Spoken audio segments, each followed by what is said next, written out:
কত কোটি টাকা ঋণ আছে আপনার, হাজার হাজার। আমি যদি এই কথা বলি তাহলে আপনারা হাসবেন। হযরত ওমর রাদিয়াল্লাহু তাআলা আনহু বলেন, যদি আপনার পাহাড় পরিমাণ ঋণও যদি আপনার থাকে, পাহাড় সম পরিমাণ ঋণ যদি আপনার থাকে, আপনি যদি বিশ্বাসের সাথে আল্লাহ পাকের উপর ভরসা রেখে এই দোয়াটা যদি আপনি পড়েন, আল্লাহ পাক রব্বুল আলামিন পাহাড় সম পরিমাণ ঋণ আমার আল্লাহ পরিশোধ করে দিবেন।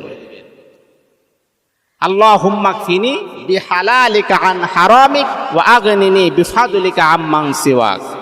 এই দোয়াটা আপনি বেশি বেশি পড়বেন, এই দোয়াটা আপনি বেশি বেশি পড়বেন, আমল করার চেষ্টা করবেন। দেখবেন আল্লাহ পাক রব্বুল আলামিন কোথায় থেকে আপনাকে ধন ভান্ডার দান করবেন। সেই ভান্ডার থেকে আপনি যারা পাওনাদার রয়েছেন তাদের ঋণ আপনি অচিরেই পরিশোধ করতে পারবেন। কিন্তু আমাদের বিশ্বাসের অভাব, সবকিছু আছে বিশ্বাসের অভাব, এই জন্য আমাদের দোয়া কবুল হয় না।